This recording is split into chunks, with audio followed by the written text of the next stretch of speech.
Assalamualaikum warahmatullahi wabarakatuh. Alhamdulillah anak-anak sekalian, pada pertemuan kali ini kita belajar fikih mengenai materi yang selanjutnya, yaitu tanda-tanda balik. Sebelum kita memasuki penjelasan mengenai tanda-tanda balik, pada hal-hal yang harus kita ketahui terlebih dahulu, yaitu mengenai mukallaf. Nah, apa itu mukallaf? Nah, penjelasannya adalah setiap orang itu akan mengalami pertumbuhan, mulai bayi, balita, remaja, dewasa, selanjutnya akan menjadi tua, baik itu laki-laki maupun perempuan.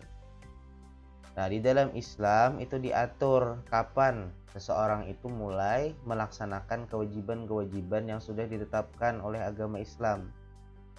Nah, orang-orang yang telah dibebani dengan kewajiban-kewajiban agama tersebut itu dinamakan mukallaf. Nah, jadi kalaunya orang itu sudah mukallaf, berarti dia itu dikenai daripada hukum Islam.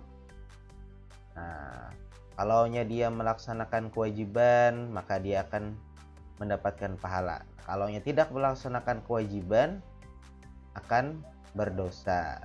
Jadi itu sudah ditetapkan di dalam agama kita bahwasanya ada seseorang itu sudah mulai dikenai atau dibebani tentang kewajiban-kewajiban dalam agama.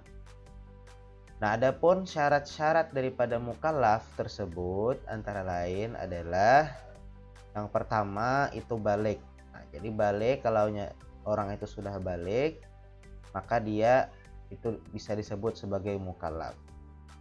Yang kedua itu berakal sehat. Nah, jadi kalau orang berakal sehat, maka dia itu mukallaf. Kalau tidak berakal sehat seperti gila, maka tidak memenuhi syarat nantinya, maka dia tidak dibebani oleh agama. Yang ketiga, telah sampai dakwah Islam kepadanya. Nah, kalau orang itu sudah mendengar daripada dakwah Islam, maka dia itu sudah dibebani daripada kewajiban agama.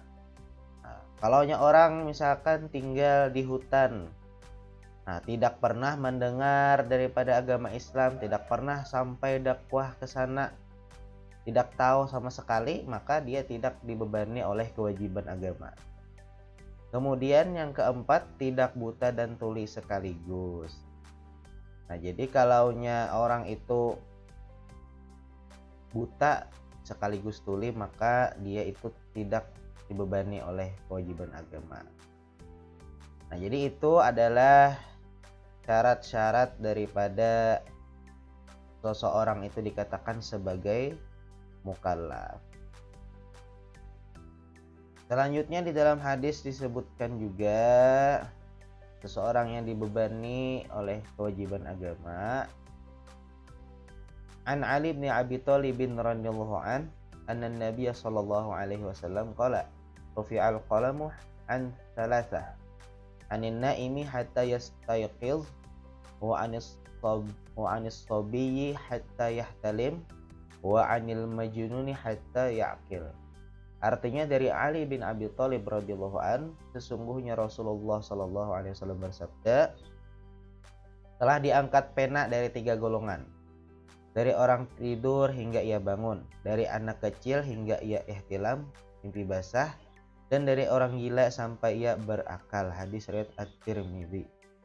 Nah, maksud daripada diangkat pena itu artinya tidak diwajibkan melaksanakan ibadah dan tidak dicatat dosanya. Tidak diwajibkan melaksanakan ibadah berarti orang gila. Nah, akan diwajibkan melaksanakan ibadah setelah ia sadar. Dan anak-anak juga akan diwajibkan melaksanakan ibadah jika ia sudah balik. Adapun tanda-tanda balik itu yang pertama, haid untuk anak perempuan yang berusia minimal 9 tahun. Jadi minimal 9 tahun. Kalau sudah haid, maka dia sudah balik. Kalau di bawah 9 tahun, Kalau misalkan ada tanda-tanda keluar darah misalkan cuma kurang daripada 9 tahun Hijriyah, maka belum. Nah, jadi harus sudah 9 tahun dalam hitungan kalender Hijriyah. Yang kedua, ihtilam atau mimpi basah, yaitu tidur kemudian keluar air mani untuk laki-laki yang berusia minimal 9 tahun. Nah, jadi harus minimal 9 tahun tadi. Yang ketiga, mencapai usia 15 tahun Hijriyah bila sampai usia tersebut belum mengalami haid ataupun ihtilam. Nah, jadi kalau anak-anak sekalian sampai umur 15 tahun itu masih saja belum haid atau belum ihtilam, maka kalau sudah sampai 15 tahun tetap dihukumi sebagai balik. Jadi itu usia daripada maksimal daripada kalau belum haid atau ihtilam. Nah, setiap perempuan dan laki-laki akan merasakan hal-hal yang tidak nyaman pada saat menjelang balik, seperti gelisah, emosi yang labil, dan lain sebagainya. Nah, jadi itu merupakan tanda-tanda balik baginya perempuan dan laki-laki. Kalau kalian nanti mengalaminya, berarti kalian sudah balik. Kalau sudah balik, berarti kalian akan dibebani oleh kewajiban-kewajiban dalam agama. Nah, misalkan kalian sudah wajib melaksanakan sholat, wajib melaksanakan puasa. Nah, kalau tidak melaksanakan kewajiban, maka kalian akan berdosa. Nah, kalau kalian belum balik, nah berarti kalian belum diwajibkan. Nah, atau mumayyiz masih misalkan. Nah, jadi belum wajib. Sekarang belum wajib. Akan tetapi nanti kalau sudah balik sudah wajib. Nah, kalau belum balik atau masih mumayyiz, itu yang wajib mengajarkan kalian untuk sholat itu adalah orang tua kalian. Wajib orang tua kalian itu mengajarkan tentang sholat, puasa, dan kewajiban-kewajiban lainnya. Nah, walaupun kalian masih belum diwajibkan. Nah, kalau tidak diajarkan, maka yang akan berdosa itu adalah orang tua. Seperti itu. Demikian pembahasan mengenai tanda-tanda balik, bisa dipelajari lagi di buku kalian atau referensi-referensi lainnya. Terima kasih. Wassalamualaikum warahmatullahi wabarakatuh.